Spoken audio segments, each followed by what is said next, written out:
Good evening, everybody, and welcome to the fifth round of the Roasted Records Sportscar Challenge here by BitePoint Racing. We are live from Indianapolis, ready for the first round since our endurance 90-minute race 1 week ago at Road America, which produced, I think, the best race of the season so far. We'll talk a little bit more about that and indeed get into this latest round of the championship as LMP2s make their way out for qualifying. With myself, Ewan O'Leary and Tristan Herbst here in the commentary box for you tonight. Good to be back alongside you, Tristan, for another round of this series, another 1 hour race for us tonight. Let's just reflect, though, first on last week's race. What a brilliant race it was. 90 minutes at Road America. And the strategy that came down so close towards the end, the fuel strategy, some people running out of fuel on the final lap. 2 of the 3 classes changing leader on the last lap as well. It was a remarkable race. Yeah, we've always said it with these specific car classes, the LMP2s and the GT3s, is that they're always more suited to the longer race format of endurance racing. So I feel like that 1.5 hour race was a true spread of the wings here at the BitePoint Sportscar Challenge. I cannot lie to it. As you mentioned, one of the best races that we've seen so far in the season. And there's a big rear end loss from Ward. But indeed, it really was a good race. And as you mentioned, we had so much action towards the inside of our race that you normally don't expect in endurance racing. Most of the time, the drivers tend to span out. But in this case, we literally had battles for the lead coming down towards the final lap, which was absolutely fantastic to watch and commentate over. Yeah, it was a brilliant race, and let's hope for something similar tonight, although it might be a little bit difficult to get.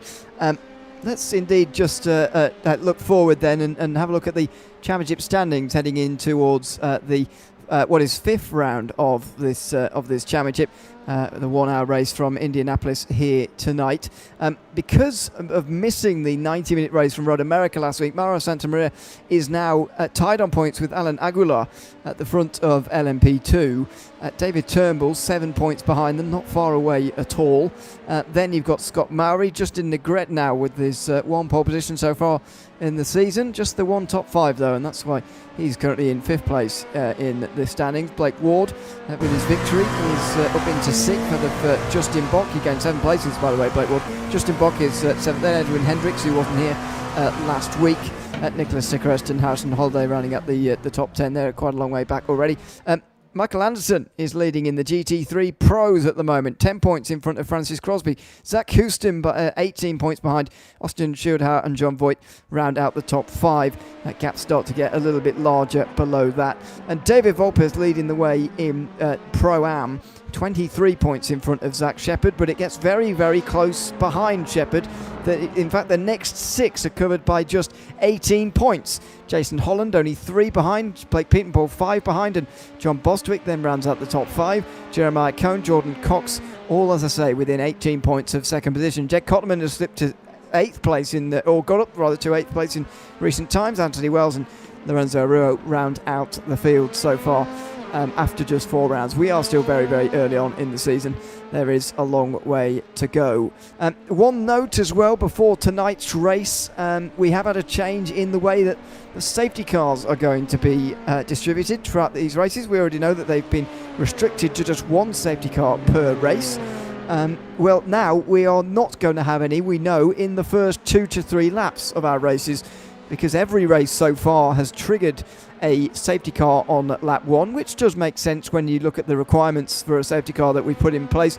But a poll was put up to the guys, and indeed it's been confirmed that it's not going to come out in the first 2 to 3 laps, so that it doesn't ruin the strategy, and so that it doesn't happen every time, which makes it a little bit less good to see, really, when you can completely predict it. So I wonder how that is going to change the race in the future, because the irony being, Tristan, that actually, although most times it's come out on lap 1, it has actually restricted the strategy, and that part of it is correct. Actually, last week it was the one occasion where it didn't, and actually it probably opened out the strategy just a little bit by coming out in the way that it did. But I think as a general rule, going forward, I think it's probably a good thing that we're no longer going to be seeing these safety cars in the first 2 or 3 laps. Yeah, they seem to have proved themselves a bit chaotic in the past couple of rounds. We've seen it where, as you mentioned, the strategy destroying that came into the beginning of the race, just a couple of contact points across the entire grid, and then we ended up spending the next 4 laps behind safety car conditions. And the drivers prep themselves, especially in that 1.5 hour long race. It's a much longer race. The drivers need to plan themselves accordingly. And safety car like that, especially when it's not technically that many incidents out on track, but as you mentioned, according to the rules that have been set for the safety car to come out, that does unfortunately get triggered, and it then just leads to a little bit of chaos towards the starting point of the race. And in all honesty, it actually also just lowers the quality of the entrance to the race session, as most of the drivers want to get going. They want to try and extend their gaps, and then they immediately get rate limited by a safety car. So it is, I'm not going to lie to you, I do agree with the decision to keep it away for the first couple of laps, let the drivers actually begin the race like it normally would. And then a little bit later on, once the drivers begin to climatize around track, then the safety car can come out if we see any major incidents. But we did spend a little bit more time away with the qualifying session already scaling to 26 minutes. We've only got 4 minutes left here for the drivers to get those lap times out. And a big thing, like you had mentioned, Santa Maria is now tied for points in that LMP2 class, and he's not here again today for the Indianapolis race. So he's selling himself down the river here a little bit for the lead of that class. He's going to have to watch out if he does want to keep it. But for the time being, Turnbull does sit up with a 118.4 miles. Currently leads the GT3 Pro class with a 123.2. And then GT3 Pro is Mr. David Volp, currently leading that championship and doing it quite strong indeed, 123.6 up in the lead of that class. So that's currently your standings for the time being, but obviously we'll go through the starting grid to review where everyone will start for this race. Another thing to mention as well is that we do have a different producer here for today's racing. Ahmed is in the background controlling all the camera angles for tonight's racing. So Jim stepping out for tonight. Great to have Ahmed here, and wishing her the best of luck as we go on. But 2 minutes left of this qualifying session. The drivers really need to put the pounding down now. Jim has told me and everyone he's getting hammered. So there we go. Make exactly. Who wants to see that? 2 minutes to go in qualifying. David Turnbull sets a purple first sector. I'm not sure the rest of the lap is quite going to be enough. You can see Blake Ward here weaving to get the tyres up to temperature. Obviously massively important in these LMP2s in qualifying, because they do come out so cold these days. Out of the final turn then for Turnbull. Is this going to be any quicker than before? The 18.4 that he's currently got on the board, is it any faster? No. 18.7, not that far away. And to be honest, since we've joined this session here, Tristan, haven't seen too many, certainly not purple sectors, even fewer personal best green sectors down the bottom there. The guys seem to have their times on the board, and they don't seem to be improving right now. Yeah, I think it's primarily due to the fact that we obviously let the drivers perform most of the qualifying stint here off stream, and it is a very long qualifying session. Usually in a 10 to 15 minute session, you do see those lap times coming in towards the end, as it's a much shorter session. But with giving the drivers that allocation of half an hour, it does mean that they've got a whole heap of laps to try and get those times in. And eventually they do reach that bottle limit, that bottleneck where they've gotten the fastest lap time, and then there's really not much they can do further to improve, as they also need to just try and prepare themselves for the race. But 1 minute left of this qualifying session now. Most of the drivers will unfortunately be cut off from their laps if they try and go out now. But for the rest of the drivers trying to still complete those final laps, Turnbull looks like he's on a final lap now. About 20% left of this lap, but as you can see at the bottom, it's all yellow across the 4 sectors so far.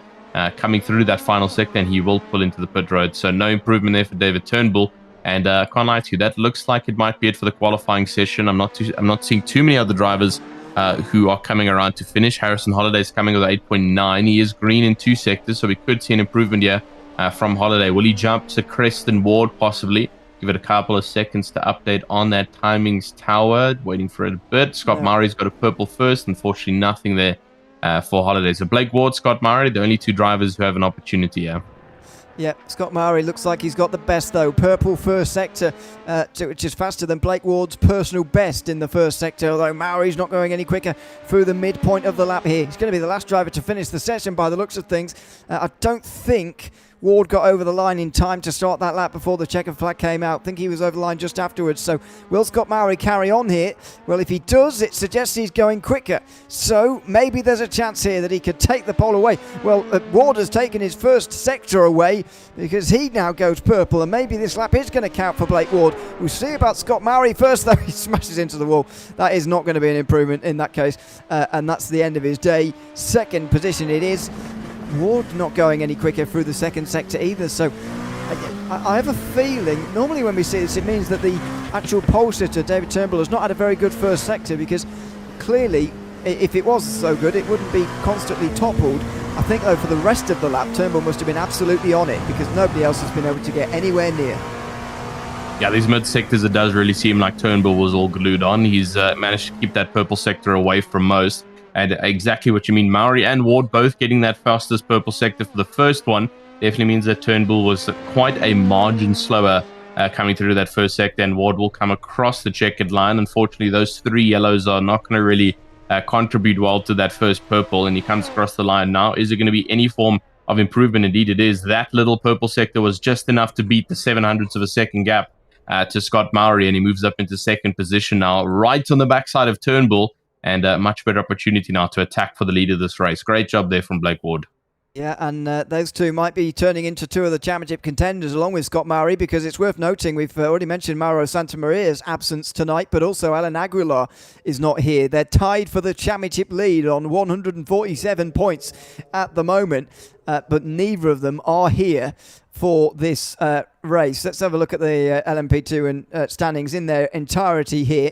Santamaria and Aguilar tied on 147. Turnbull just 7 points behind. He's taken the pole here though. Mowry's just qualified in third place. Justin Negret in that session has qualified in sixth place, I believe, there as the warm-up session begins now. Blake Ward, we just saw there getting onto the front row. Justin Bock is there in seventh position. He's here tonight. Edwin Hendricks is not here, unfortunately, for the second week in a row. Nicholas Secrest is qualified fourth. He's ninth in the standings. Then Harrison Holday just qualified in fifth place. So big opportunities here for Santamaria, because Santamaria and Aguilar, are not here. Can we now say that Turnbull and Mowry are the championship leaders and potentially the championship favourites? I think we can say that, and even those two are only 7 points separated at the moment. Yeah, that 7 point difference is extremely marginal, and talking about it, obviously Santamaria not here and Aguilar not here, so both of the two tied for the lead are definitely going to be pushed down today. But here's your GT3 Pro calendar, GT3 Pro current standings. Michael Anderson will sit up in first, and currently checking if he is in second right now for today's session. Francis Crosby, who we saw having a huge fight last week with Houston, they currently sit second and third, and also very marginal points different. Francis Crosby starts fifth here today though, and Houston starts third, so possibly a change here if Houston can run away with this. Austin Schildhauer down in fourth in the championship standings, but he is in ninth for today's racing. John Voigt, fifth position for him. He's currently sits in fourth position. Matthew Miles, sixth. He currently leads this race in P1 for the starting grid. Paul Basson down seventh, and he currently sits in eighth position on the standings for today's racing. Jordan Butler, he's in eighth position in the championship standings, sixth position in today's racing. Patrick Rich down in ninth, 56 points, and unfortunately not joining us in today's racing. And Sebastian Trujillo, final driver, also not here in the GT3 Pro for the top 10. The rest of the drivers obviously just outside of the top 10, but I think we might see a bit of a change after second if Houston plays his cards right. Yeah, indeed, and these are the Pro-Am standings. David Volpe is starting to run away a little bit with this, but it's very early in the season. Zach Shepard having that very small margin over the rest. Jason Holland, Blake Pietenpol, John Boswick, Jeremiah Cohn and Jordan Cox, who are all very, very close in behind. Jed Cotterman is up to 8th place in the standings now, and we'll look for some good results in the next few weeks. Anthony Wells and Lorenzo Arroyo round out the top 10 of the Pro-Ams. So yeah, all very close still in the championship. We're only 4 rounds in, and we're reaching the halfway mark in terms of rounds at the end of tonight. Should just flag up to you, by the way, that next week we won't be here racing. It is the Bathurst 12-hour in iRacing, and many at this time next week will be indeed in 12 hours time actually racing in the Bathurst 12-hour on iRacing. So we don't have a race so soon before that. We will be back the following week though from Montreal, for round 6. Into Lagos the week after that, VIR, Road Atlanta, and then a week off before the season finale at Sebring. I think that week off is for the iRacing Sebring 12 hour as well, so there's going to be a lot of Sebring in that couple of weeks there. Let's have a look at where we're racing tonight, though, as we get to the halfway stage of this season. It's Indianapolis, up in the Midwest of the United States, right over west of Indiana. And it is one of the most famous racetracks in the world. There is the famous rectangle, the outer part of which has been used for almost as long as motor racing has been a thing. The infield, though, has changed right across the years and hosted many of the big series in the world motorsport over the course of its 14 turns. This is the modern layout. Big opportunity to pass down in towards turn number 1, but also for incidents and contact and all kinds of things to go on. The first sector, very intricate and difficult, especially turn 3 and 4, I've got to say. Getting on the brakes there while turning in towards turn 4, very, very tricky. A gravel trap on the outside ready to collect you. Turn 5 and 6 is a flat-out chicane, although you do have to go single file.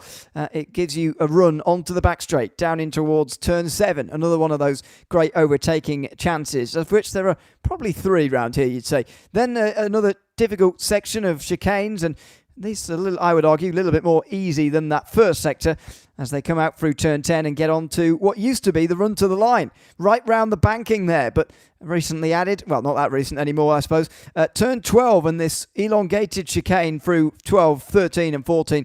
There's the third and most or least likely of the overtaking chances for you, that 90-degree right-hander before turn 13, which you don't actually want to maximise. You want to get left-hand side in time for turn 14, where you're trying to get that late apex and that run onto the very, very long front straight before starting it all again at turn number 1. It's pretty relentless, Tristan, as well, because it is a very, very short lap round here. We've seen pole taken there in less than 80 seconds, that lap time there.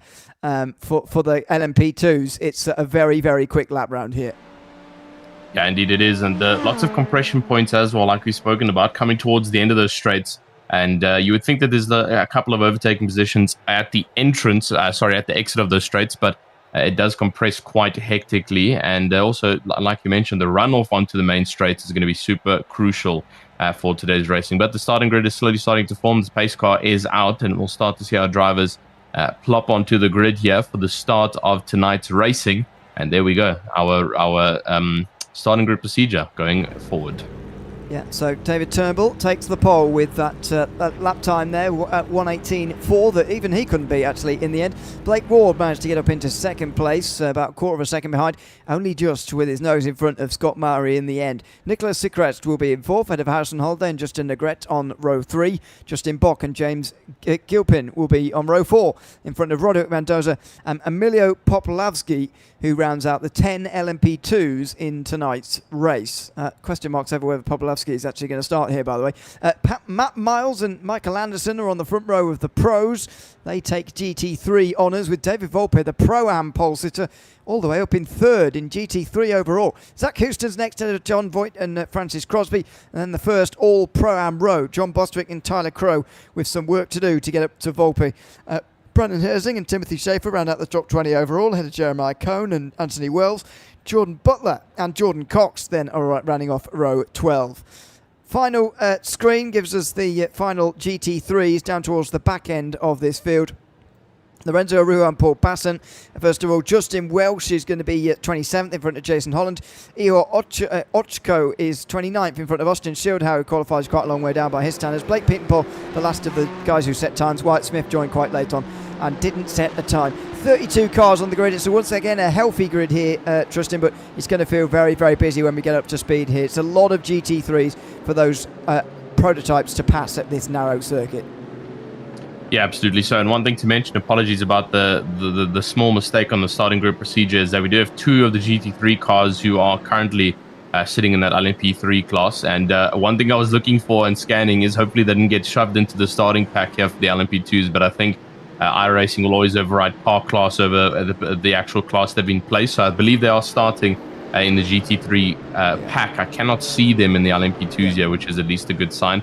But apologies about that one. So Welsh and Ochko are both GT3 Pro-Am drivers, we believe. I know Welsh was a Pro-Am, but Not 100% certain on Ochko, but they are unfortunately in the LMP2s for tonight in terms of class. But GT3s nonetheless and they will start in their main pack. But formation lap is officially on, and we'll be going through some of those complex corners that Ewan was mentioning throughout that track map scan. And obviously this is going at the slower speeds with brake dragging applied, trying to get the cars nice and warm and ready.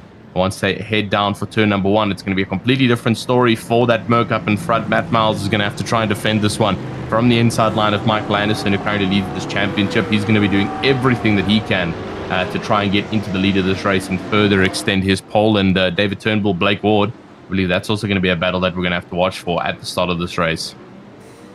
Yeah, it's always busier in the GT3s to begin with. There's a lot more of them. Unfortunately, Emilio Popolowski has not got onto the grid to start this race, so there are only 9 LMP2s in this field tonight. They'll be given a little bit of a gap at the front, and they will be soon underway. In fact, they're into the final chicane at the moment. Here they are, Blake Ward and David Turnbull on the front. Ward signalling his intent very early on, just keeping his nose in front there in towards the final chicanes. Just trying to make sure that he can definitely challenge Turnbull, who will be in control of the field once they come around the final corner here and get onto the front straight from Indianapolis. Another hour of racing then on the clock for the Roachtive Record Sports Car Challenge by BitePoint Racing. It's Indianapolis, the venue to take us to the halfway mark of our season. Round 5 of the championship set to get underway at Indianapolis. It's David Turnbull on the front, in control of this field. Comes around the final corner, can now see the starter stand, and he doesn't wait long. He goes, and immediately Blake Ward tucks in behind him to take that slipstream. Maori and Secresta fighting over the slipstream of Ward now in that 3rd position. Down in towards turn number 1. Maori's got his nose in front though, and he might even challenge for 2nd here. In towards turn 1 for the first time. There's a little bit of contact, but all 9 of them get through cleanly. Not through turn 2 though. Justin Negrete sent off into a spin in the outside of the 2nd corner, and Harrison Holiday has also gone for a spin there as well. Turn 1 was fine, turn 2 was not. Now it's up to the GT3s to get underway cleanly here. Matt Miles in towards turn number 1, getting it underway nicely, as happened in the LMP2s. The GT3 leader also has a very similar advantage. What about back in the pack? It looks like pretty much everybody is going well. I've just seen Jordan Butler and Lorenzo Arujo off the road, but I think that's pretty much it. And yeah, Jeremiah Cohn might be involved too. A few guys through turn 1 involved in GT3, but not bad overall. Yeah, a lot cleaner of a start there for the GT3 class compared to LMP2. A little bit of a spin there for Negrete and Holiday. They just tried to compress against each other. A little bit too tight going into turn number 1. You mentioned turn number 2. You mentioned turn number 1 was looking so good. And then just as the corner flips through the chicanes, unfortunately, the drivers just not seeing each other on the inside lines. But for the rest of the grid, we've managed to form quite neatly. You can see that GT3 grid all following in a skittle snake formation. There isn't too many cars that have broken off of the train there. LMP2s are already starting to segregate themselves a bit. All the way down in 9th position there, you can see that is the likes of Justin Gret, and he's lost out a lot of time from the main pack. But up in front, though, it is still Blake Ward, and he still holds off in 2nd position. What a great pull-off, though, from David Turnbull, completely unpredicted there by Blake Ward, and he was trying his absolute best to try and watch for when he pulls. Yeah, we got somebody off, and this is David Volpe. He's made a bit of a mistake, it looks like, onto the entrance of the back straight, and he drops all the way down from 1st to 5th. Wow, the class leader in GT3 Pro-Am having trouble. Coming onto the front straight. That's a monumental dive in the background there from one of the Porsches. It was Cox maybe on Wells. And this is, of course, all the GT3 classes are mixed together. The Pros and the Pro-Ams do start at the same time. So it does all get a bit messy. This is Welsh side by side with White. Smith, and over the curbs. Smith, and a spin. Justin Welsh going over the curbs there through that chicane.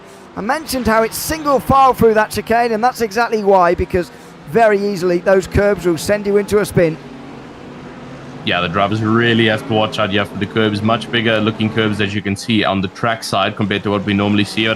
Thankfully, one advantage is not really many sausage curbs being present yet at Indianapolis, so we won't be seeing any flying cars like we do usually at Daytona and other circuits, or on the outside circuit as well. There's a bit of a sausage curb on the inside coming out of the back straight, but thankfully not too heavy, as most of the drivers still try and find their pace out on track. Currently with John Voigt, though, and he holds fifth position now from a couple of drivers. Paul Basson and Wyatt Smith, Austin Schildauer, all behind him, trying to find a way around.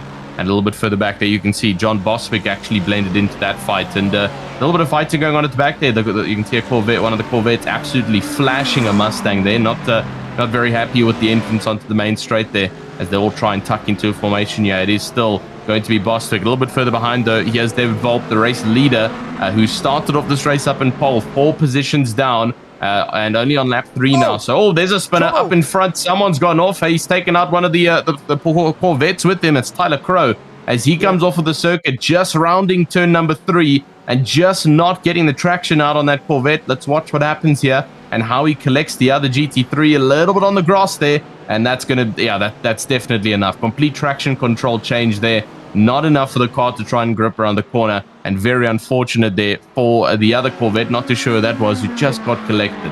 It was Brannon Herzing in the other Corvette there, who didn't really have anywhere to go, and unfortunately dropped to 6th place, but not as far as Crow has dropped, of course. Side by side, meantime, of those who were involved on lap number 1 in LMP2, Harrison Holliday up to 7th position here in front of Justin Negrete, and they're already past Roderick Mendoza, who seems to be having a bit of trouble here tonight, as in just doesn't seem to have the speed underneath him. It's a shame for Holliday and Negrete, because they were both caught up on lap number 1 there, and they seem to have decent speed, but you've always got your hands tied when you get off to such a slow start like that. Yeah, definitely so. And let's see what's going to happen here between Holliday and Negrete. Both of them very aggressive and fast drivers. We've seen what Negrete can do in that number 66 so far in the season. Now being pushed so far back on the grid, he's going to really want to try and fight towards the top here, ahead of Bach and Mauri and a couple of the other drivers up in front in the LMP2 class. And for the time being, Cox comes into the pit lane, though. Very early pit stop coming for the GT3 Pro-Am driver. Not too sure what that was caused by. And that is far too early into the pit stop to try and make it towards the end of this race. He's really going to have to pit again, and that is going to ruin the strategy a bit there. So not too sure if Cox got damage that was just not sustainable anymore for him to try and nurse it around the track. But for the time being, it is still Negrete on the backside of Holliday. We'll have to see what he can do, as now heading through 5 minutes of this race, starting up towards John Voigt. And he has lost out, looks like, to Franz Crosby. I apologize, no, he was always behind Franz Crosby. He's actually chasing on the backside of Crosby now, and Basson and Smith will try and follow in his lead. But Crosby doesn't look like he's having the most dominant race here. He was absolutely sending it on Houston last week, and now 4 seconds behind Houston, and he's trying to do everything he can to catch up. Yeah, this is a big gap up to the front 3 in GT3. We have seen this in the past, that the leaders in the Pro class do tend to leave the rest of the field for dead here. Long stop means, a stop rather, for Roderick Mendoza. It's going to drop him back into the middle of the pack here. But for the leaders in LMP2, they are not far away from traffic for the first time tonight. Tyler Crow is only just in front of them, because I think he's had more trouble here as Crow. And look at this, Ward is on the defensive from Mauri. They're only a second behind Turnbull. Their races, though, are about to get a whole lot more stressful, I would suspect, because they're about to go through, in the next lap or so, they're about to go through traffic for the very first time.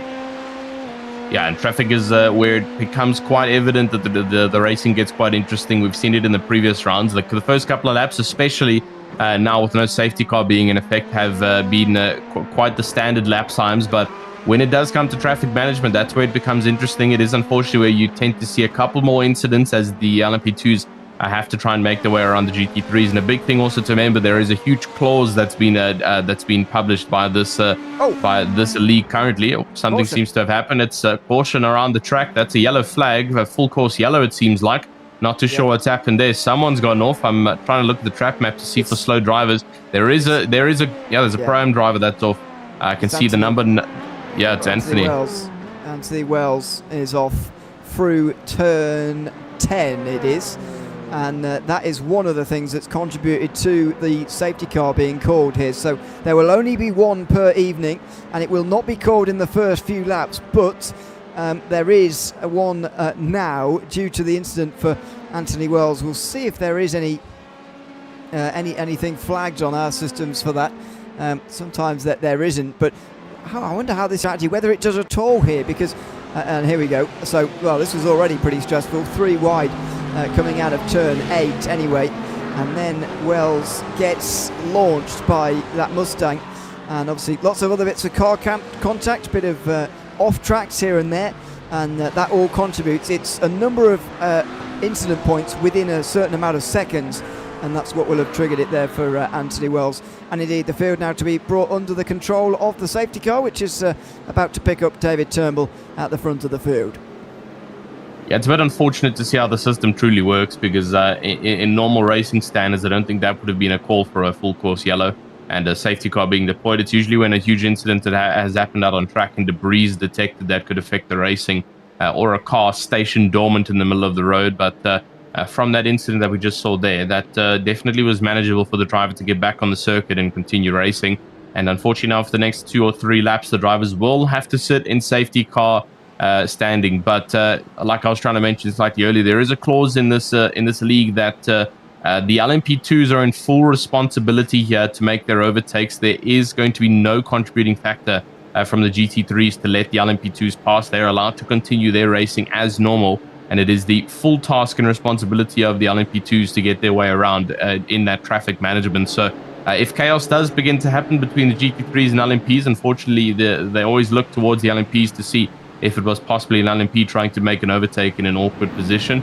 And so sometimes they do just have to slow down. That is the whole point of traffic, is that the LMP2s have to be patient, work around the slower class, and try and keep the point standings up. David Turnbull still about 1 second ahead of Blake Ward here, but that 1 second gap is going to be completely reduced, and Blake Ward's going to have another chance to attack at the end of the safety car. Yeah, indeed, it will stay out for at least another lap from now, because the GT3s have not yet caught up yet, and nobody had been lapped, by the way, so it is going to be shortened, this safety car, by the fact that nobody has to take a wave around or anything like that, I wouldn't have thought. So 10 minutes gone. When we go back racing again, there'll be just over 45 minutes to go. I'm not sure in terms of strategy this is really going to affect this race, because pitting now, I mean, very unsure that you're going to be able to make it to the end, even if you did top off on fuel from now, because even 45 minutes would be quite a long way to go. But let's see, I think the pits lane will be open this time round for the drivers to come in if they want to, but as I say, I just can't see it happening here. Maybe if you're, I mean, you know, look, we saw Maori make a call last week that I thought initially, well, that's not going to work out very well.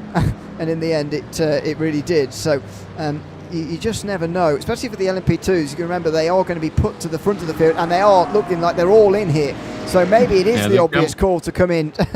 I would have stayed out, but there you go. Good job I'm not a driver. Harrison Holiday, the only one in LMP2 to stay out. A few more in GT3 staying out, and indeed Miles and Houston are 2 of them. In fact, Michael Anderson's the only one in Pro so far coming in. I can understand David Volper coming in because he's lost his lead and he's now buried in the pack. He might as well come in and take some fuel, but we're very split down the middle here as far as whether to come in or not is concerned.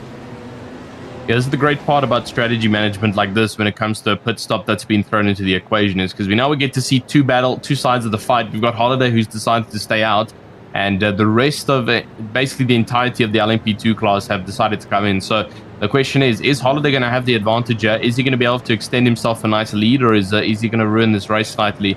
And should he have come into the pit lane? It's the same for Anderson, our leader in the GT3 Pro class. One of the only drivers, as well as Wyatt Smith, who come in for the GT3 Pros, the rest all staying out. So we'll have to see if that's going to play in the favor of the GT3 Pro leader, or if he's going to be losing a couple more points here today. You see a couple more of the GT3s trying to sieve their way through the pit lane there, as most of our GT3, most of our LMP2s, apologies, are through. And it's a bit of an odd one. Walsh is up in 4th in the LMP2s, and he's in a GT3 car. It's a bit of an odd one to see, but yet again, a reminder, he is in the Pro-Am class, and it will be looked at afterwards by the stewards and the point takers to ensure that he gets the correct point allocation. Yeah, well, that will be fine. Anderson took a 20-second not penalty, a pit stop there, which means he must have taken tyres, and that must have been a mistake, because we've been racing less than 10 minutes, and yeah, suddenly he's taken tyres. Now, I wonder if we're going to do the same as what happened last time, and the LMP2s are going to be put to the front here. They're all pulled to the left at the moment, the GT's all on the right. Not entirely sure. We didn't see this last time. It looks like the LMP2s though are going to be let up the field here and given those positions back so that we don't create a calamity off the start. Maybe I just wish to see chaos, but I personally really wish they would just set them off however they land, because that would make it interesting to my mind to come through the field on a restart like they used to do in IMSA and such series back in the day. But we don't do that here, and neither do they do that in real life anymore either. But I personally think it would be a lot of fun to see them try and come through the field like that and pass all the GT3s in one go. But here they come towards the front of the train, so we'll get at least another pace car lap while we sort this all out, and the LMP2s do indeed come to the front in front of all of the GT3s. Yeah, I see Justin Bach for the LMP2s. He also came in for about a 22-second pit stop, so I think he's also gone and slapped some new tyres on, as well as 3 of the GT3 Pro-Am drivers all the way at the back, Herzing and a couple of the others from Anthony Wells and Jeremiah Cohn. So they decided to stop. And there you can see Justin Bach. He's managed to switch tires over there. The rest of them have only stopped for fuel. Harrison Holiday obviously not stopping, as well as Matt Miles. And so that's how it's going to play. I wonder what that's going to do for Justin Bach. He's not going to need to put tires on later on in the race. Although I don't know if the LMP2s will need tires in this 1 hour race. Unfortunately, I can't remember from our events of the last 1 hour, but we'll have to wait and see for if we come in for another pit stop, or if that's the only one you have for today's racing. I think that might be the only one, though. I was thinking earlier, because I was thinking, 45 minutes of racing left here because I thought we would be going green this time, but we're going to have at least one more lap. I thought it'd be too far, but I think it will indeed be a one-stop race here, and those who have just pitted under safety car will make it to the end. In LMP2, therefore, absolutely makes sense why all of them would come in like that, and I think that's been made clear by the fact that so many have come in. But in GT3, I mean, for the likes of Michael Anderson, first of all, he's made an error by taking tyres. I don't think he meant to do that, though. Even those who've taken fuel, though, you're well outside the top 10 in GT3, and suddenly that makes your race a lot more difficult than it is for those guys like Miles and Houston, who are at the front of the field. Yes, they don't have the fuel on board, but they don't have all the traffic to deal with either.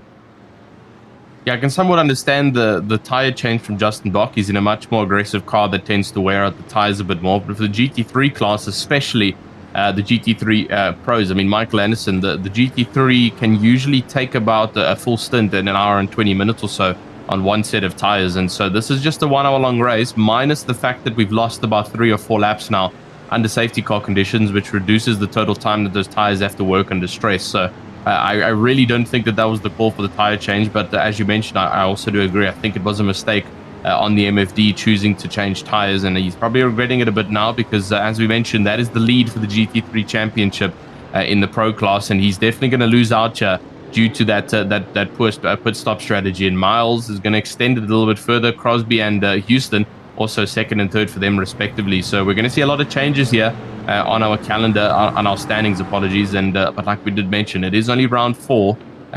We've only just finished about 4 or 5 rounds, and so we are very early on still in the season, and lots of points are still going to be changing towards the end side of this. And there certainly are. As we get ready to go back to green flag racing again, I wonder if the pace car comes in this time round. If so, then Harrison Holiday will be in control of the field in front of Roderick Mendoza, and indeed the lights are off. So here we go. The race is about to resume with 43 minutes to go here from Indianapolis tonight. Harrison Holiday hasn't stopped yet. He is leading.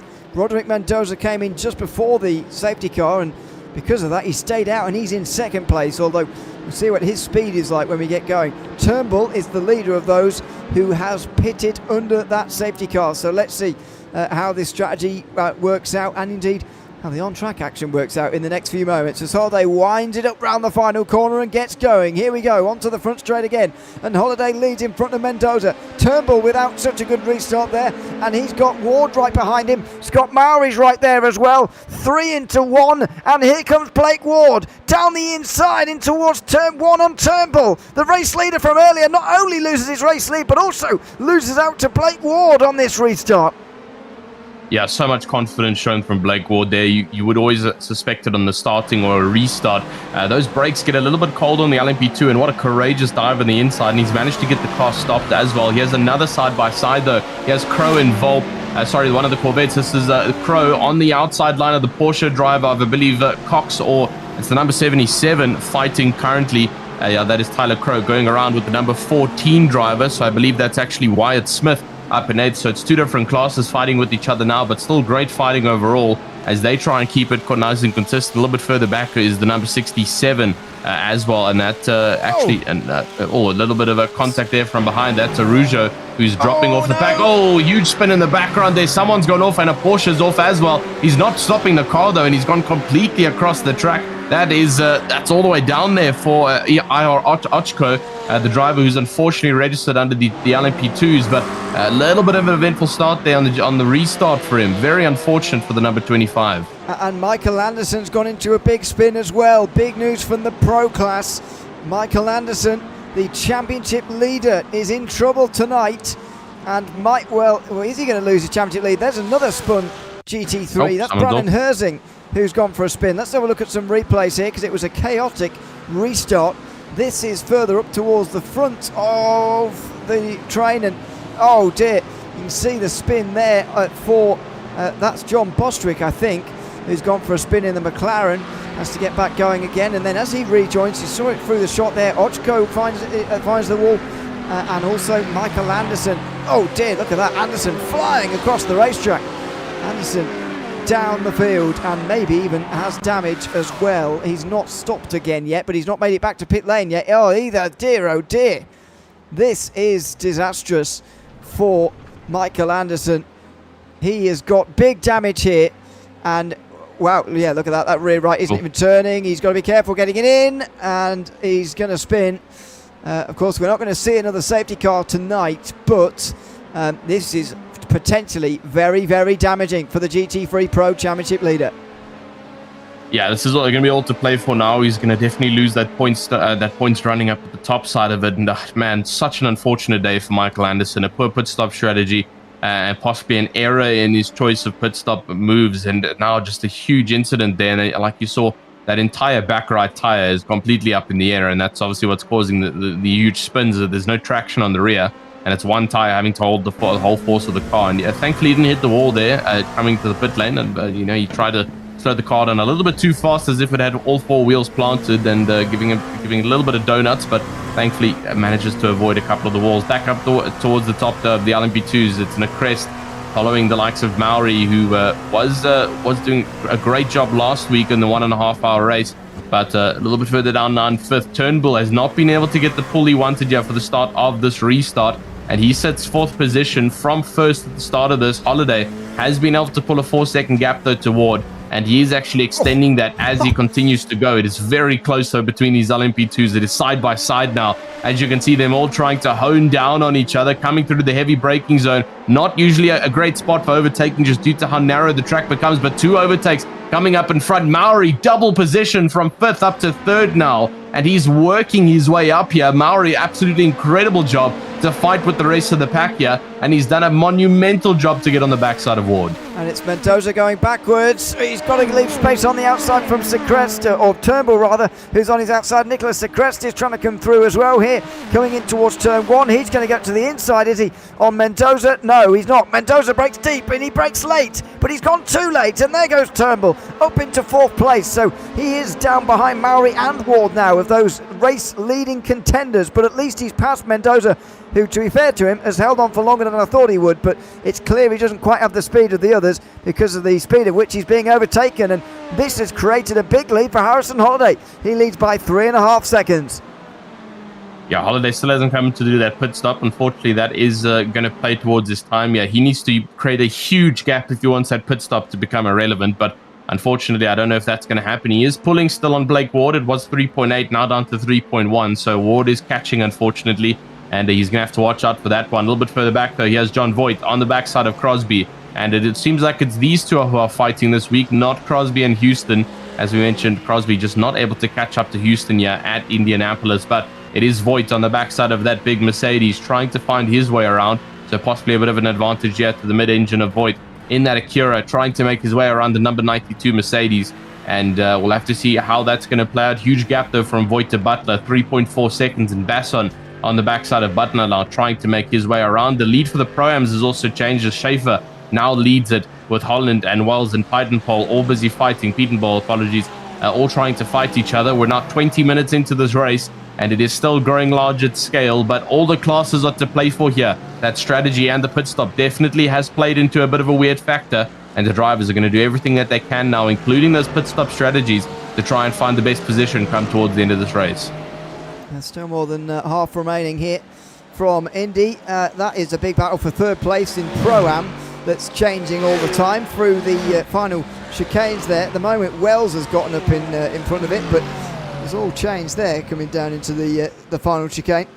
Again, this is where the LMP2s are going to be very soon, and that is going to be the first run through traffic, because we're going to get to about halfway here, and for the very first time in this race, we're finally going to see traffic play out here. Wells is, let's say, get up into the third position in front of Pietenpol.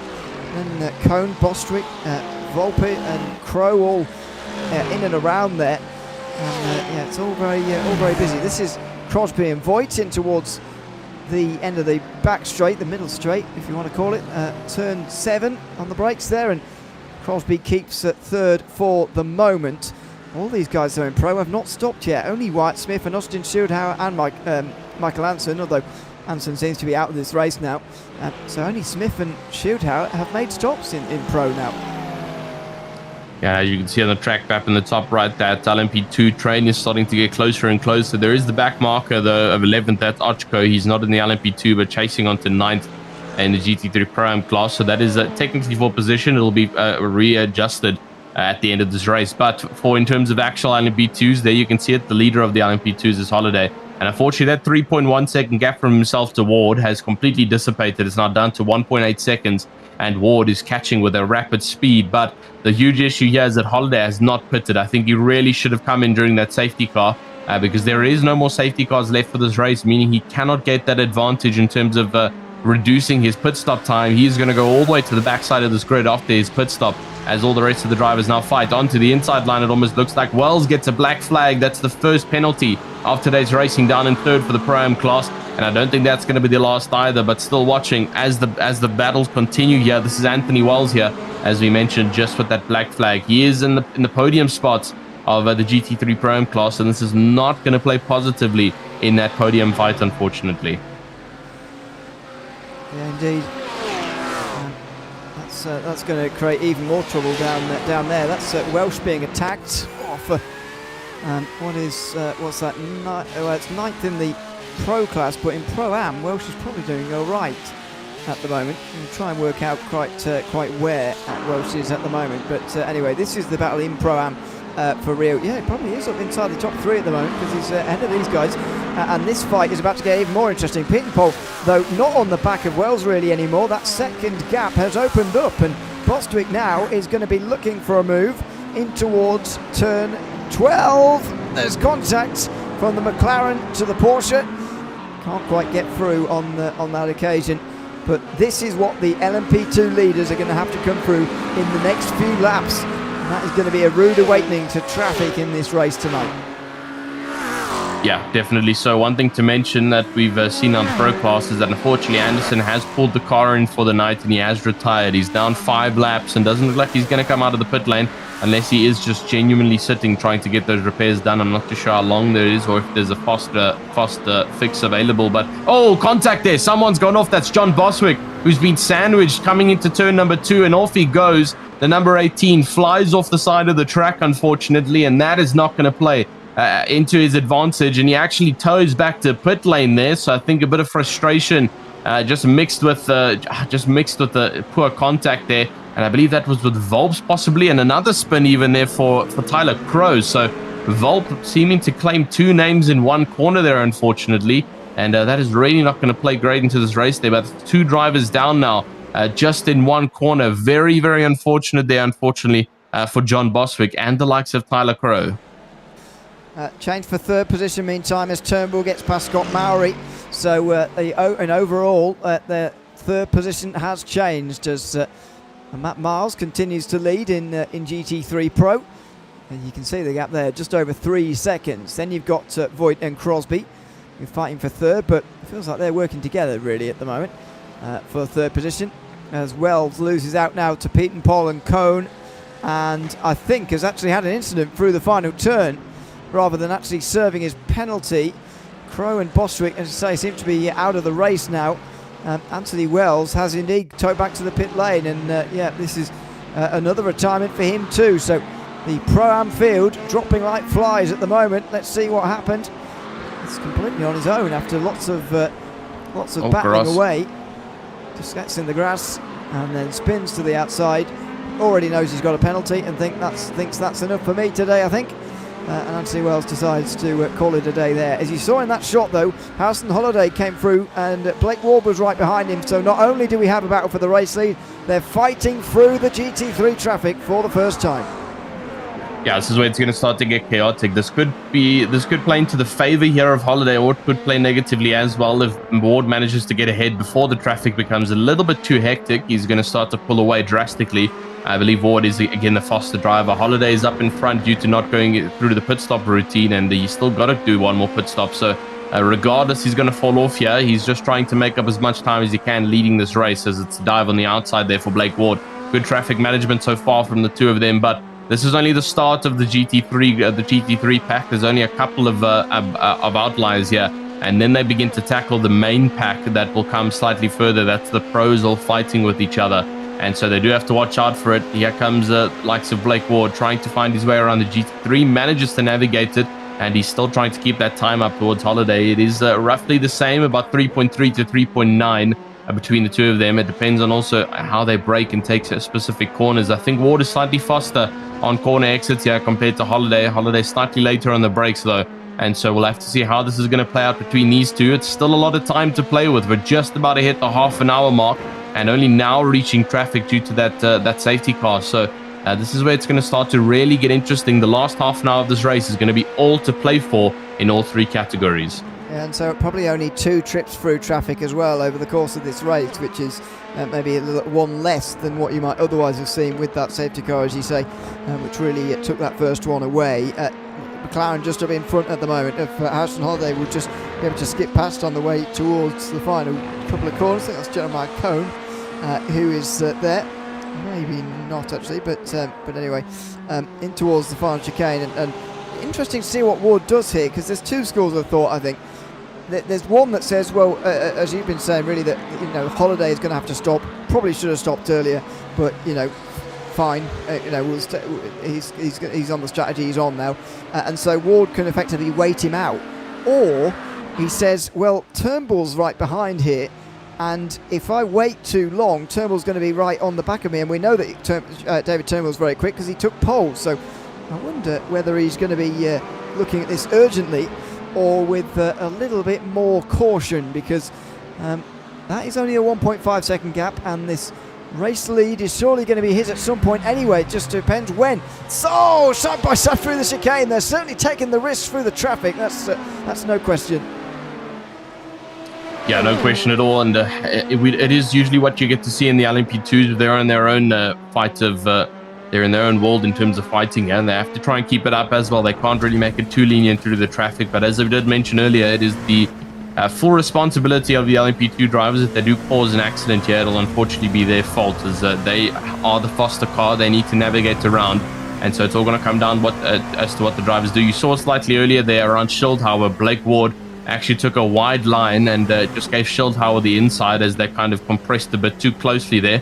And then he made the position on the next corner a little bit more safer for both the GT3 and the LMP2, which is the correct way to navigate through traffic. It's not the smartest move, though, for the LMP2 to just try and dive up the most random corner. It does cause a little bit of unpredictability, as we now see the 5 fastest lap average. It is David Turnbull who's currently got that fastest average, and then Blake Ward, who's, as you can see, getting trapped behind the Porsche and nowhere for him to dive. And that's going to play negatively, as you can see Holliday's gotten a 9/10 gap, though, as Arujo completely sitting dormant there, and it's left the door open. Blake Ward is now going to get contested. There's contact, and David Turnbull gets turned around there and gets contact with another one of the LMP2s. That's Scott Mowry, who now moves up into third. That is just unfortunate traffic management there for the top 3 of the LMP class. I don't know if it was Mauri who came on the scene. I suppose it must have been. Oh no, it was Mendoza. I think it was Mendoza. Yeah, Mendoza. Because he's got a meatball now. Mendoza's a lap down and embedded in the GT3 field, as you can see on the left-hand side. But he piled into that and has got a meatball. That's very unfortunate, but that is going to be an incident talked about. Ward and Turnbull are only separated by a few points in the championship coming in. It's 37 at the start of the day, but obviously it's coming down. It's trending down with Ward's performance at Road America and Turnbull now effectively for tonight anyway, with Aguilar and Santa Maria missing. He is effectively the championship leader, and well, that is going to be a very big moment. Mendoza, though, without very obvious damage, is going to have to come in because that very small bit of contact has rather unfairly given him a meatball, and he's in for the 3rd time tonight. Yeah, I mean, his car control systems look all good. It doesn't look like he's steering left or right. Suspension and casters don't look bad as well. So I wonder why the meatball flag's being called there. From the contact, I mean, it was literally just a slight front bump from him, and that's all it takes to get a meatball, unfortunately. Blake Beaton-Paul a little bit further down as we see him out, still chasing out with Jason Holland.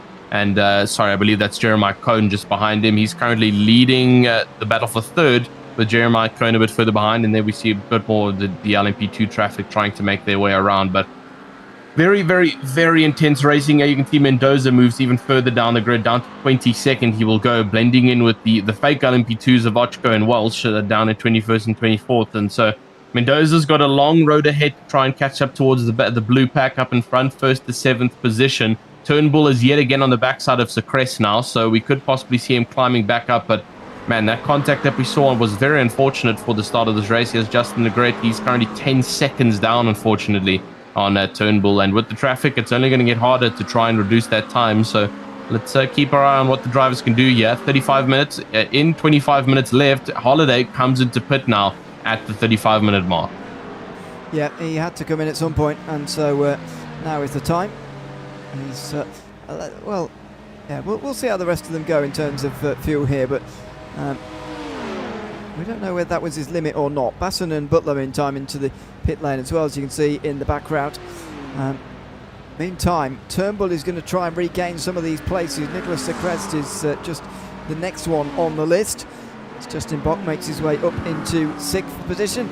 Only 7 remaining LMP2s really at the front of the field. Mendoza serving that meatball, which is still going on, by the way.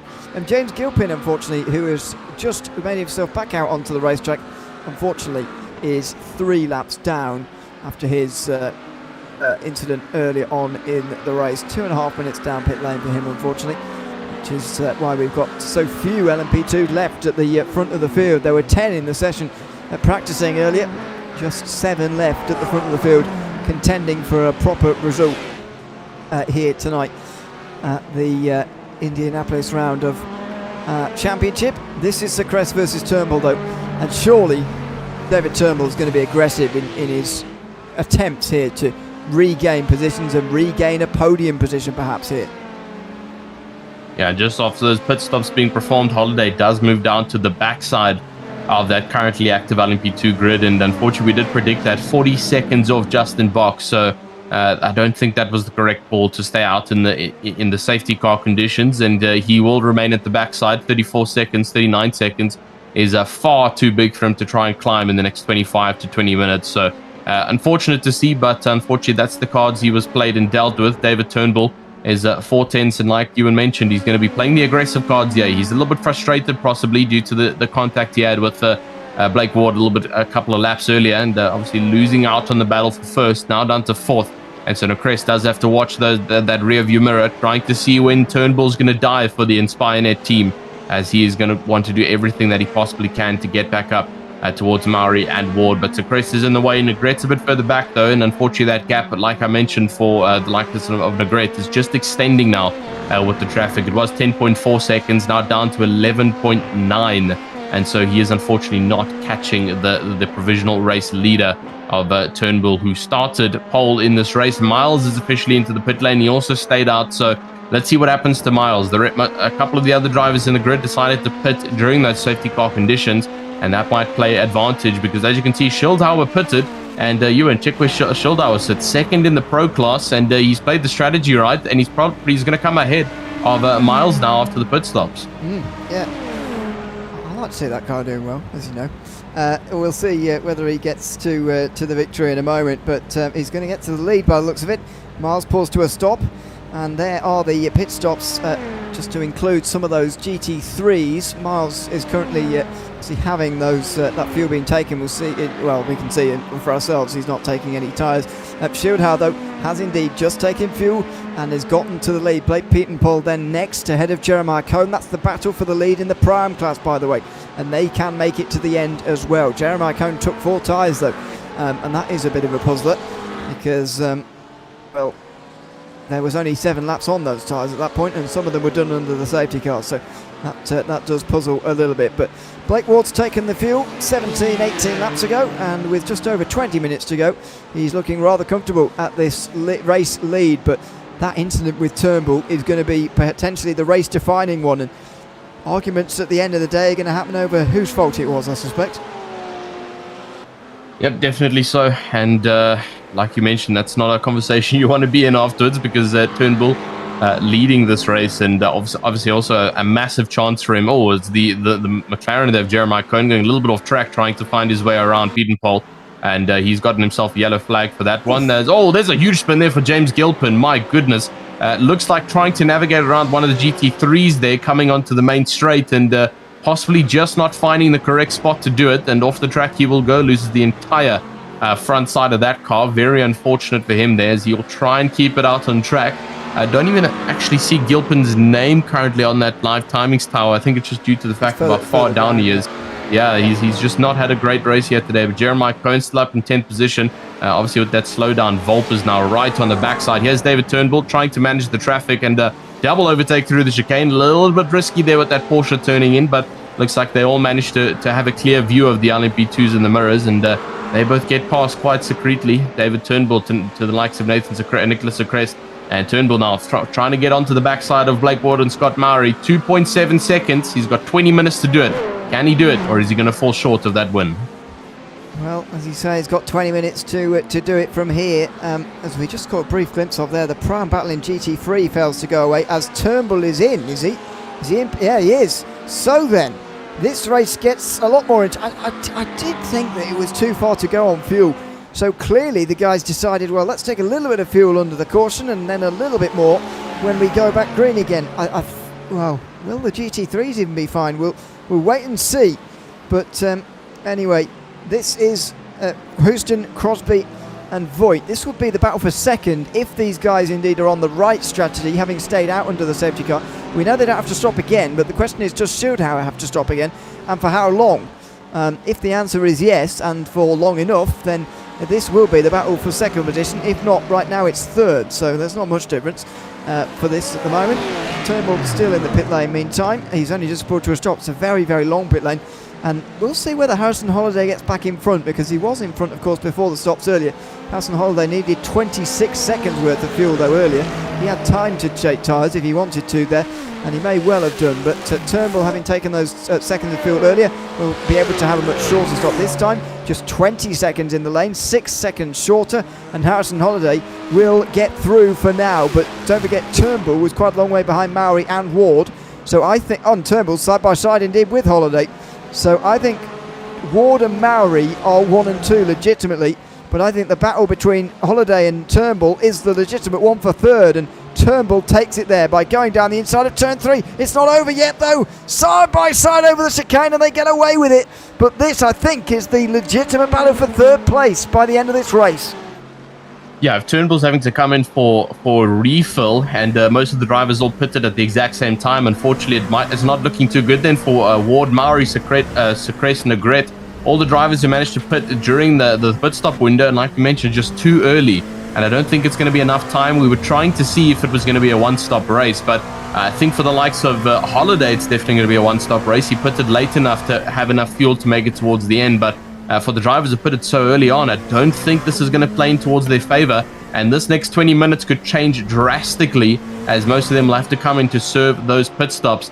for fuel up. So we'll have to keep a close eye out on the LMP2 class here. But Holiday has got a great running though ahead of the provisional race leader of Turnbull down in 6th and 7th position. We'll have to see if he can hold it though. It's now 1.5 tenths. And you can see that Turnbull looking up on the inside line now. Is it going to be a dive coming into turn number 1? Indeed it is. And unfortunately, Holiday can't defend it. A little bit pushed out wide there. And he's going to have to try and make it back on circuit. He does have the inside. And I think Turnbull showing the sportsmanship there. He did force him wide and allows him to reclaim that position. So the fight continues with Holiday and Turnbull. The question is, where will they end at the end of this race? Well, absolutely. This could be a harder fight as well than Turnbull was maybe expecting. Although probably should have been expecting it. That was on Holiday. Side by side between Voigt and Crosby meantime. This is for 4th as it stands. The two of them chasing each other across the road. Crosby's got, it's Crosby, sorry. He's got a bit of damage there on the front end of that Mercedes. And there it is, 4th position. The gap out to Schildhauer is still large, but does that BMW have to come in again and make a fuel stop? I suspect so, but it won't be for very long. Justin Negret is in doing that meantime. Xavier Volpe is in doing that as well right now. So he's coming in for the 2nd time tonight. He needs more fuel as well, clearly, and his rivals, Pete Paul and Cohn, will have to come in later as well. So Negret comes in now, and this is where it's all going to come down.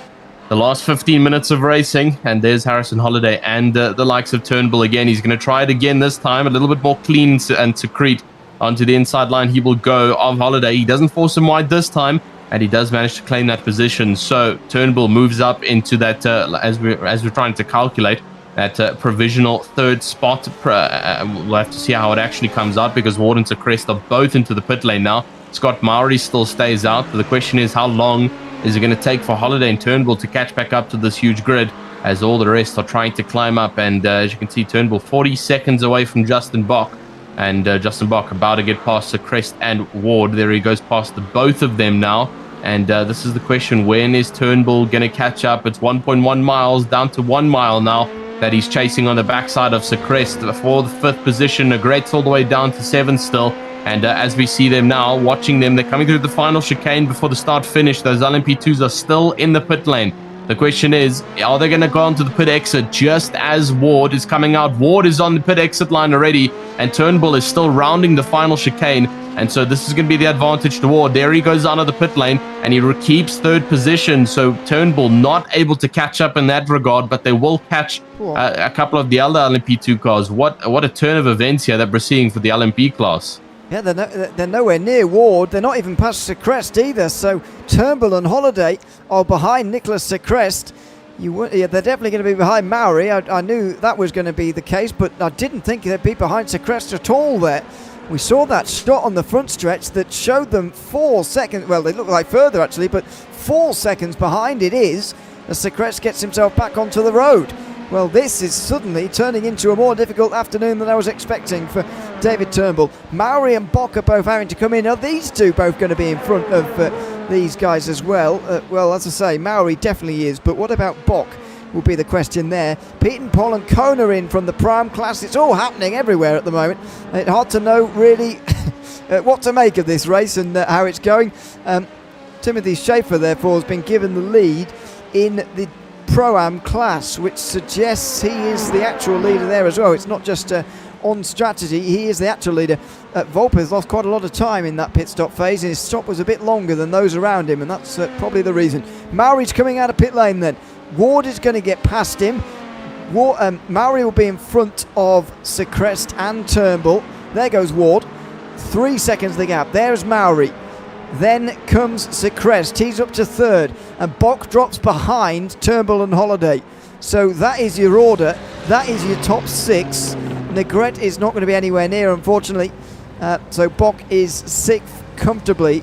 But yeah, that is Secrest up into 3rd. I wasn't expecting. I think the surprise there, Turnbull is going to have to work very hard to even get on the podium.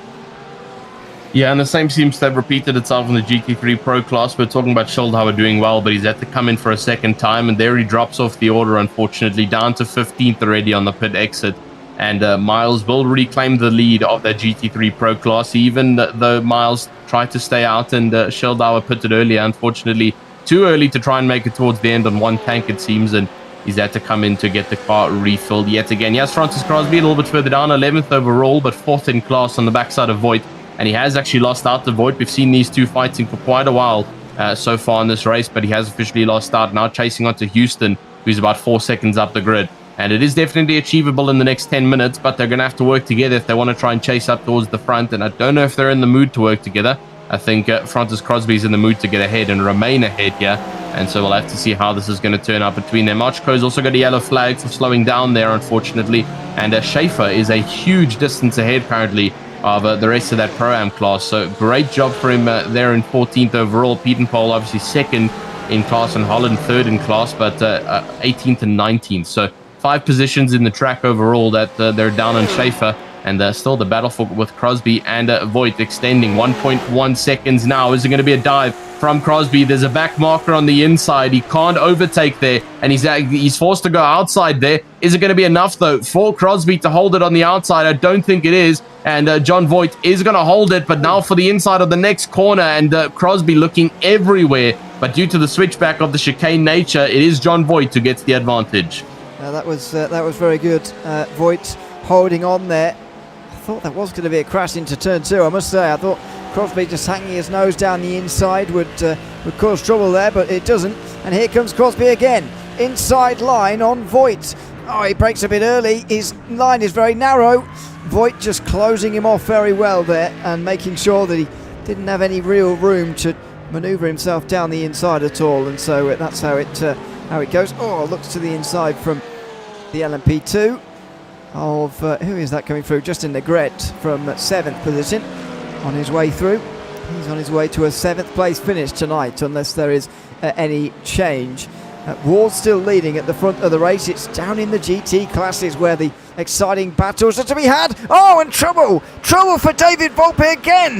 The race leader earlier tonight in the Pro-Am class has had big trouble here, and look at the way he spears across the racetrack, so nearly into one of those LMP2. Was that the leader? That was Ward. That was Ward. Yeah, that looked like him. Blake Ward there, very nearly taken out, the race leader. My goodness, that was close. Yeah, that could have been a complete switch up for the leader of this race if Ward unfortunately did get tackled in there from David Volpe. That would have been absolute suspension damage on the backside of Ward there if he got tagged. So thankfully just avoiding that fight. And that would have been an easy win for Maurice Christ and Turnbull. But thankfully the events didn't turn out like that. And Ward will still keep that 2.7 second gap. 9 minutes of racing around about to go here. And this is where it starts to get intense. The drivers really need to try and find grips here. Here's Justin Bach a little bit further behind. Through the chicane he goes. A little bit too hard on the brakes and not getting the acceleration out on corner exit, and just allowing that LMP2 to completely over-rotate itself into the corner, and he will find himself backwards facing the GT3s out on circuit. But for the rest of the cars, still trying to fight it out. It's Brandon Hersing. He's trying to fight up with John Holland, but he does have to watch out for traffic on behind, as this is Blake Ward trying to get past the lap traffic of the GT3 Pro-Am class, and ahead he will get there. He tucks in just up in front of Brandon Hersing, and you can see he's flashing all of those GT3s now, trying to make it clear that the pass is coming and that they need to watch out. There's the move for second. Holland looks down the inside of Pietenpol and is still side by side in the S's here. Here comes Hersing. Oh, he can't get through there. He's going to be looking left and right and all sorts. Oh, in contact. Jeremiah Cohn was trying to take advantage, and one of the LMP2 smashes it. It's Scott Mowry. Scott Mowry smashes into Jeremiah Cohn, and that's 2 of the podium contenders in 2 different classes taken out. There goes Holland meantime, diving down the inside of Pietenpol, coming in towards turn 12. A great dive. Down the inside he goes. Outside for the Porsche of Pietenpol through the final turn. He'll keep the position. Hersing is still in there, and given he's not going side by side, he might have the best run of both of them. Does he switch to the inside, or does he box himself in? On the outside, he switches. Oh, he's going to look to the inside. He's not going to go for it properly here. In towards turn number 1. He's going to let the two of them sort it out. Holland breaks late on the inside in the McLaren, and he gets into second place in the Pro-Am class. What drama though. Jeremiah Cohn spun and drops to 6th place outside the top 5, and Scott Mowry drops to 3rd. He's now under pressure from David Turnbull as well, as Hersing gets briefly side by side with Pietenpol. He can't quite take advantage. massive changes of this race coming in towards the end of it. Oh, more contact there. That's David Turnbull, who's now lost the car. That's a bit of a replay of what happened, and he's completely off the track now. I don't know if he's going to be chasing. That's a return to pit lane for David Turnbull, the driver who led the race in LMP2s. He started on pole, is now retiring the car with 7 minutes left to go. What an unfortunate end to the race here for David Turnbull, and it was just looking good for him, chasing onto the backside of Scott Mowry, and now unfortunately not anymore. Scott Mowry, not much pressure anymore from behind of likes of Holiday. And so much going on here between the drivers. Oh, somebody else is off as well. That's another one of the LMP2s has lost the car. Well, I believe that might have been the likes of Roderick Mendoza. It looked like his livery. Not 100% sure. I think it was Roderick Mendoza indeed. So he's not in a clear fight here. But the fighting still continues. Blake Ward, 10.5 seconds up from Secrest. And Mowry, 1.4 seconds. Let's see if he can work his way up to Secrest in the next 4 to 6 minutes. Pyden Pole's got a black flag though. Oh, that's side by side indeed with Pin Pole again for Herzing. He gets through into third, but it's made much easier by that black flag. Haven't seen too many of those tonight, actually, but unfortunately, the ones we have seen have been in the Pro-Am class by the looks of things, and affecting things quite badly there. But wow, Turnbull not pleased with his evening at all. That was a quitting of this race very, very quickly indeed, and well, he is going to be losing points tonight as we head to the halfway stage of this season. That is for sure. Who's left to lead this championship then? Maybe Scott Mowry, but he's dropped down to third place now. He's going to be under pressure for that third here in this race as well. None of the big contenders really having particularly good days. Blake Ward is sixth coming into the championship, looking for his second win of the season, and potentially going to get it with more than a 10 seconds advantage at the front of the field. Schildhauer and Ruo, meantime, battle away for 15th overall. That's for 9th in their class, by the way, as the 82 LMP2 works its way down the inside there, which is the race leader, Blake Ward, with just under 6 minutes to go. That might open it up for Ruo, who goes down the inside of Schildhauer for 9th overall in GT3, but as I say, it's a position in the Pro class, and Ruo goes through on Austin Schildhauer, who has been having a difficult last couple of weeks by the looks of things, and is looking like the last finisher of the GT3 Pro class tonight.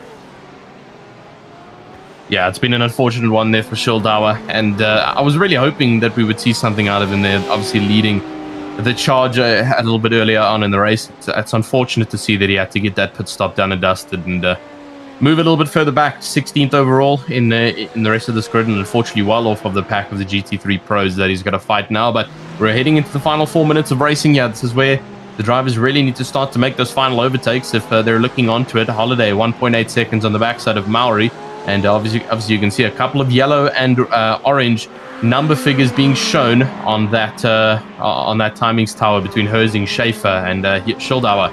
And so keep your eye on these final couple of battles between all the drivers as they continue to go around the track. 13th though for Schaefer. He's got pressure, or he's trying to chase on Butler, but obviously leading that GT3 Pro-Am class. But for Herzing, he's got one position he could possibly grab here. One more move to go up into second position in the GT3 Pro-Am class. Can he do it, or is he going to be stuck in the defense there of Holland for the rest of this race? Well, let's see here. There's not long left of this race, of course, so it's highly likely that the battles that you're in now are going to be that's going to be it. Schaefer still leads in the Pro-Am class at the moment, by the way, but here he is just in behind Jordan Butler for 12th place overall. That's 6th overall in GT3, and these two are in the Pro and Pro-Am classes respectively.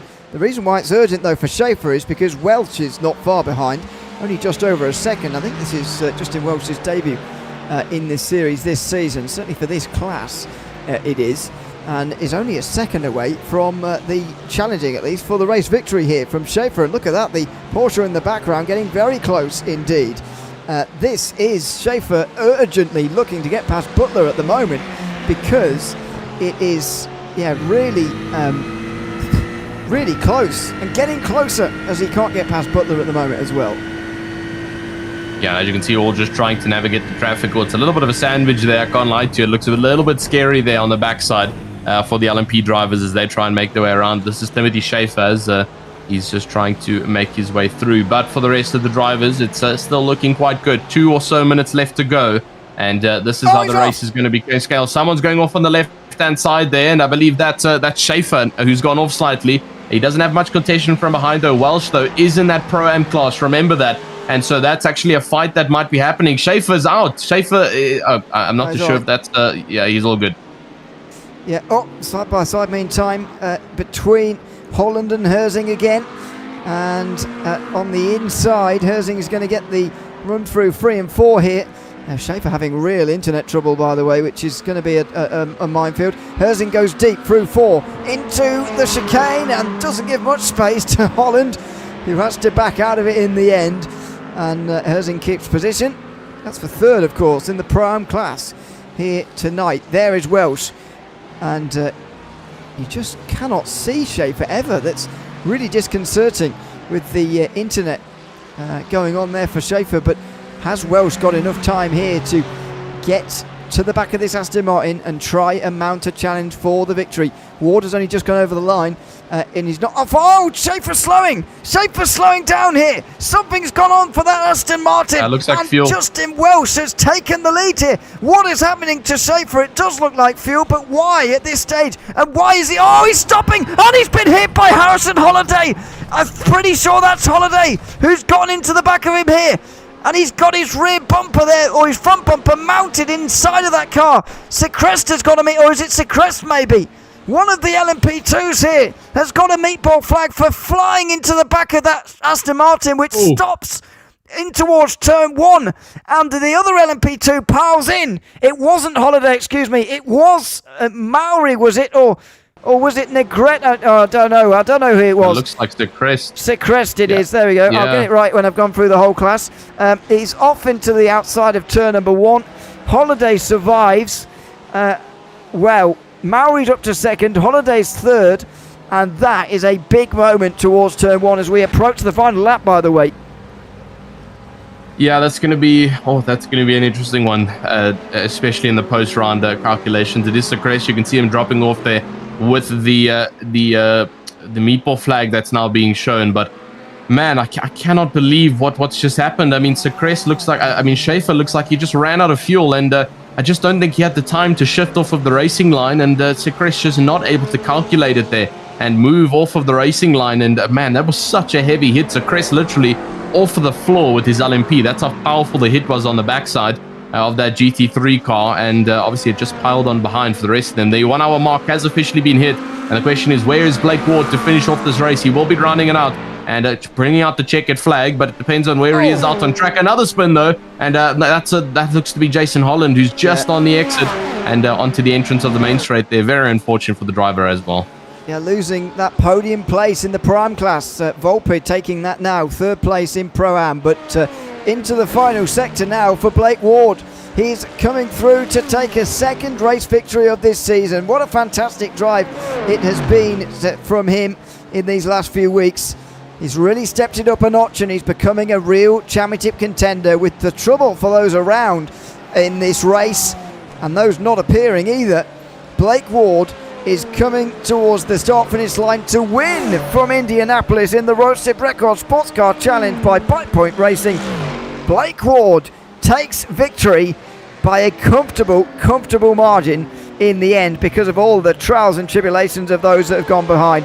Justin Welsh is not far from coming over the line, and there he is, just in front of Scott Maori. Justin Welsh wins on GT3 Pro-Am debut. What a performance from the driver in that Porsche there, coming across the start-finish line to win in class. He'll be absolutely delighted with that, and rightfully so as well. And in the Pro class, Matt Miles has dominated in this Mercedes. Well, it looked like he was slowing there. It's getting flashbacks again towards that what we just saw a couple of moments ago. But this has been one of the more dominant performances you're likely to see. Matt Miles only taking part in his 3rd race of the 5 so far this season, but he's already taking part in his 2nd race victory. He's the first driver to win multiple races in the GT3 Pro class this season, and he's going to come across the line to seal it here in Indianapolis. A big margin of victory, as all 3 classes were in the end. Matt Miles takes one of the more dominant performances you're likely to see in this series, and a 2nd win of the season. Yeah, it was great stuff from Miles. After all the events we saw here today of pit stop strategies and mistakes and incidents, Matt Miles completely uncontested. That Mercedes, absolutely no incidents that it's been through today. It gets to keep all its shine on that livery on the Gremlins Racing Full Force GT3 car. But yeah, what a dominating finish there for Miles. 19 seconds ahead of Houston, and exactly what he's been doing the whole season. Herzing obviously leading it all. Walsh leading the technically for the pro-ams there, and so great move up onto the inside that he's been able to complete, and obviously Ward completing that, rounding off that P1. But what a great race here today at Indianapolis, and rounding off round number 5. And I think it really did turn to be slightly more eventful than what we were hoping to be in. Well, in some cases, certainly that is true. Very, very eventful race here tonight from Indianapolis. But that is it. We'll have a look at the race results in just a second. And it might be causing some trouble because there were some guys, there was a McLaren stop there that didn't make it to the line. Anyway, we do have the results forward, of course, these being provisional as always. Blake Ward winning by 17 seconds in front of Scott Maurer and Harrison Holiday, who bumped up one place in the end with that late trouble for Nicholas Secrest, who drops to 6th. Justin Bock and Justin Negret are inside the top 5 in the end. In front of Matt Miles, who wins in the Pro class. Zach Houston and John Voigt joining them on the podium, with Francis Crosby ending up doing one less lap than them. Paul Basson, Jordan Butler were next in front of the Prime winner, Justin Welsh, who had a quiet race but managed to get himself up into the victory. Austin Schildhauer and Lorenzo Arroyo were next in front of 2nd and 3rd in the Prime class, Brandon Herzing and David Volpe. Jeremiah Cohn ended up finishing in 4th in that class. Running up the top 20 overall were Jason Holland and Blake Pietenpol. Of those who got to the end without any trouble, Timothy Schaefer, Iho Ochko were the last of them. David Turnbull retired relatively late on, the same lap as Jordan Cox did. James Gilpin, after long repairs, actually ended up retiring. Mendoza 12 laps down, and a long way back for Wyatt Smith, John Boswick, Tyler Crow, Anthony Wells, Michael Hansen and Emilio Poplavsky did not start this race. Let's have a chat, shall we, to Blake Ward, who's winner here tonight from Indianapolis. Blake, welcome in. Congratulations on winning here from Indy tonight. 17 seconds the gap at the line, but there was lots going on in between times. Just tell us about that race from your point of view and just how intense it was. It was quite intense to watch from where we were. I wasn't really expecting it to be as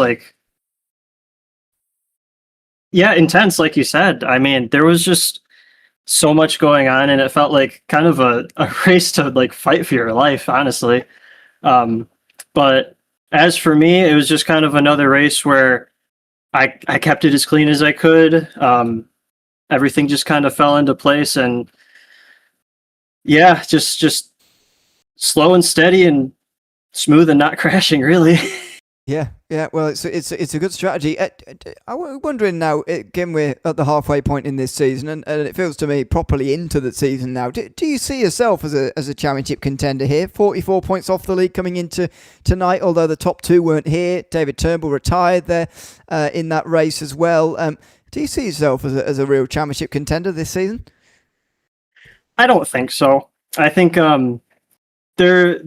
there weren't as many LMP2 drivers today as there usually are. And I think there were some really good people that weren't here today or didn't have a good race. So I think it would definitely be an uphill battle for a championship win, but it would really just kind of be one bad race for a definite not top spot in the championship. So I wouldn't say so, but I'm gunning for as good of a result as I can get for sure. Well, absolutely. Congrats on your second win of the season here tonight, Blake, and thanks for chatting to us at the end as well. Thank you. Appreciate you having me. Thanks very much. That's Blake Ward, finishes first here tonight at Indianapolis. In the Pro class, it's Matt Miles who takes the victory and joins us now. Matt, welcome in. Congratulations on winning tonight and becoming the first GT3 Pro driver to win more than one race this season. It's a big gap at the line here this time around. 18 seconds more than over Zach Houston in the end. Was this a circuit you were particularly looking forward to, particularly expecting to go well at? Sure. Yeah, definitely had this circled on the calendar. I love Indy. Every year the 6 hours comes around, I make sure to prioritize racing that event. Mercedes just felt really good, hooked up today. Yeah, it certainly looked like it as well. What's it like being the slower class around here, though? I know that you were only lapped once by the leader over the course of tonight, but it must have still been a very, very busy race for you on such a tight racetrack. Yeah, I was a little worried on the restart. Had some, I guess, during the full course yellow, my tires cooled down, and I wasn't ready for that. So made a lot of mistakes on that first restart lap, and Zach almost hit me, and it was totally my fault. But yeah, it's just I don't know, man. I love lapping this track. That's all I can really say. Well, congratulations on lapping it quicker than the rest to getting the win tonight in GT3 Pro, and thanks for chatting to us at the end as well. Cheers, guys. See you next time. Thanks very much. Matt Mars joining us, the winner in GT3 Pro, and Justin Welsh joins us from GT3 Pro to take victory here tonight. Justin, welcome and congratulations on taking the victory here tonight in a very topsy-turvy and exciting GT3 Pro-Am race. Just talk us through how you're feeling at the end of that one and how you managed to get to the top step, because there were times tonight, or long periods tonight actually, where we didn't really see much of you. Suddenly you appeared out challenging for the race win. How did that all come about? Yeah, it was a really good time. I was not expecting that performance. I think one of my strategies was pitting early and trying to cut through traffic. I did that strategically right in front of the LMP2s as they were coming up on me. So I didn't want to get caught up in all that traffic, so I decided to pit early and missed it all, and then was out on my own doing hot laps for many, many laps, and I just got the pace and caught up to everyone. Now, forgive me if I'm getting this wrong, but in terms of our points, we don't have anything for you for this season so far. So we are led to believe that it's your first round of the championship this season that you're taking part in this time round. Just how is it to jump into a new series and hit the ground running so well straight away? Well, I had some practice, luckily, the other night with the partner league here on Wednesday night. But I was in the Ford Mustang then, and coming over here on the Porsche, I just had very recent practice. I think that's what led to a pretty consistent pace and run for me. Well, congratulations on running to the top step here in Pro-Am tonight, and thanks for chatting to us at the end of the race as well. All right, thanks, guys. Thanks very much. That's Justin Welch, who joins us, GT3 Pro-Am winner here tonight from Indianapolis. That just about does it here for us from round 5 tonight, Tristan. I mean, a good race once again. It's going to be difficult to top last week, I must say. But there we go. Next race will be in 2 weeks' time at the Circuit Gilles Villeneuve on February 25th. Of course, a 1 hour race again. But yeah, good race once again here tonight. And we're setting ourselves up for a good second half to the season now.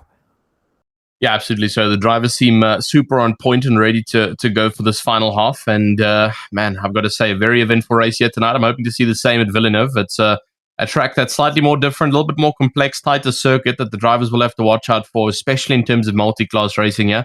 A circuit commonly referenced with Formula One racing, where it's all pretty standard procedure. But this is obviously going to be a multi-class, one slower, one faster. And I'm not going to lie to you, traffic is going to be crucial here next week. So you do not want to miss this round 7, 25th of February at Circuit de Gilles Villeneuve. You want to be here. It is going to be a good round of the championship, that is for sure.